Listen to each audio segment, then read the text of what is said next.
Deutschland leben wird, in der Arbeit der Faust Minderes sehen wird als in irgendeiner anderen Arbeit. Durch eure Schule wird die ganze Nation gehen.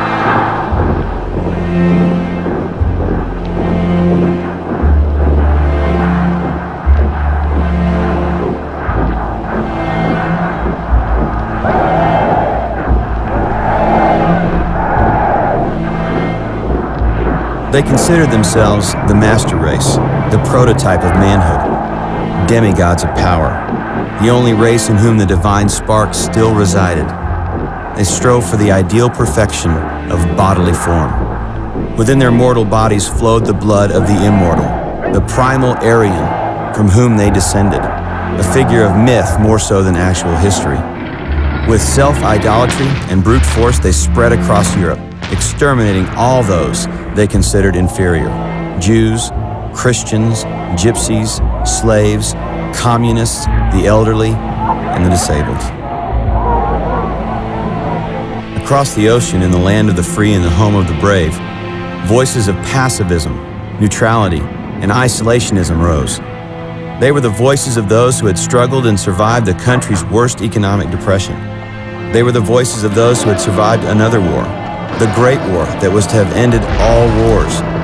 They were the voices of self-preservation, the voices of fear. But above the voices rose another. This was the voice of a veteran, one who had seen war and one who hated war.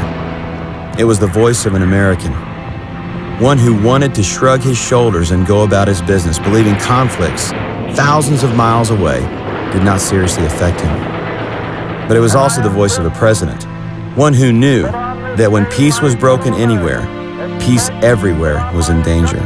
It was the voice of a president who, wanting pacifism but knowing war was inevitable, worked slowly but steadily to aid the Allied cause even before joining the war.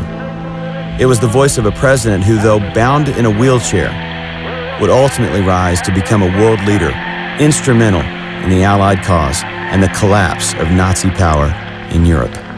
Franklin Delano Roosevelt's humble courage to speak out against the pride of tyrants, despite public and congressional pressure to maintain neutrality, reminds us of a biblical leader, the Hebrew Joshua, chosen by Moses to represent the tribe of Ephraim as a spy on Canaan. It was a good land, a land flowing with milk and honey, a land abundant with good fruit.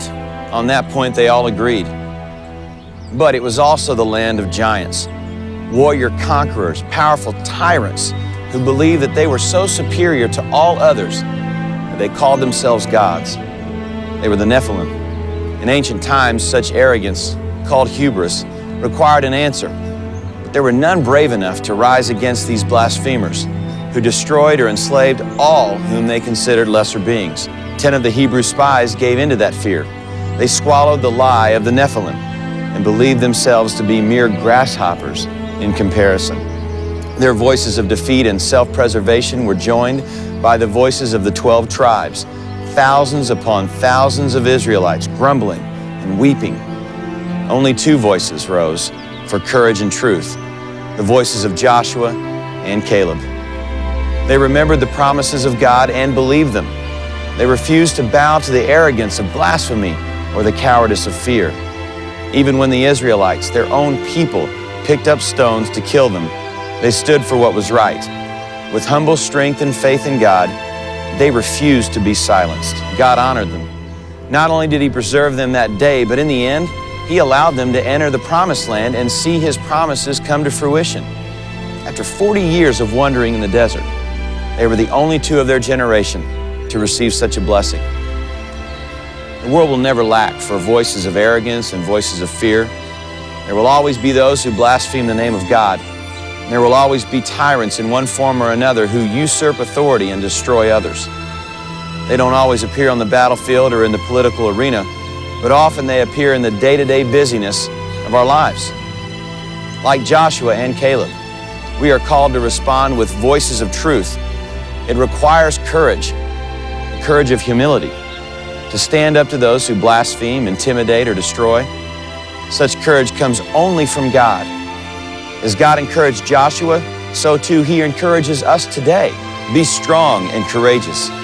Do not be terrified. Do not be discouraged, for the Lord your God will be with you wherever you go.